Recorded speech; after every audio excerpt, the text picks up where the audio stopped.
खरं तर असं गणेश म्हणतात, मोरे. आपल्या माणसांना शब्दांच्या तराजू तोलायचं नसतं आणि जिथं पवार साहेब तिथं फार काही बोलायचं नसतं. पण साहेबांचं व्यक्तिमत्व इतकं बहुआयामी आहे की त्यांच्याबद्दल बोलण्याचा मोह मला आवरला नाही. या ठिकाणी मला बोलण्याची संधी दिली त्याबद्दल सर्वांचे मी आभार व्यक्त करतो आणि माझ्या मनोगतात सुरुवात करतो. महाराष्ट्राच्या माथ्यावरती उद्धाराचं पुष्प वाहिलं, मातीतून एका तरुणाने आभाळ पाहिला, यशवंताची फुले पेरता महाराष्ट्राने शरद पाहिला.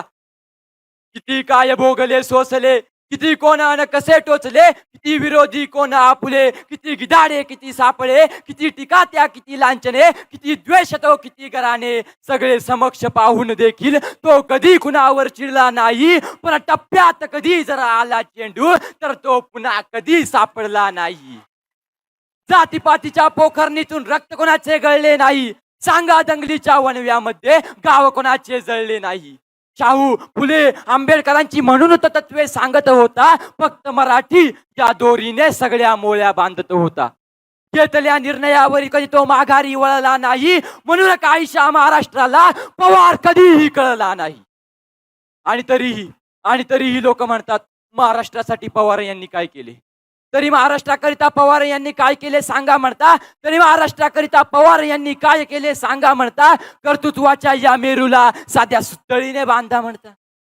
ओ किल्लारीच्या पीडितांची किंमत कोणी केली सांगा, स्त्री आरक्षण मंजुरीची हिंमत कोणी केली सांगा, भूकंपातून गुजराताचे पुनर्वसन ते केले कोणी, तरी काय केले म्हणण्याची गंमत कोणी केली सांगा. ओ राजनीतीतील चाणक्याची कुणा उपमा उगीच लागत नाही, ठरविले ते करावे लागते, करेल म्हणण्याने भागत नाही.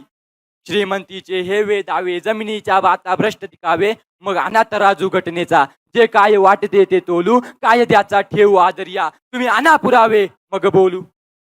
कर्करोगाच्या काट्यावरती चालत आहे वाट एकले, माफ करा पण जिद्दी समोर या व्यक्तीच्या मृत्यूनेही हात टेकले. पुन्हा भाषणा उभा शरद हो, पुन्हा पावसा उधान येवो, राजनीतीच्या मंचावरती हे पात्र अबाधित उदंड राहो. सर्वांनी सोबत घोषणा द्यायची आहे आणि घोषणेला साजेसा आणि शोभेल असा आवाज द्यायचा आहे. महाराष्ट्राचा बुलंद आवाज, महाराष्ट्राचा बुलंद आवाज, रामकृष्ण हरी. धन्यवाद.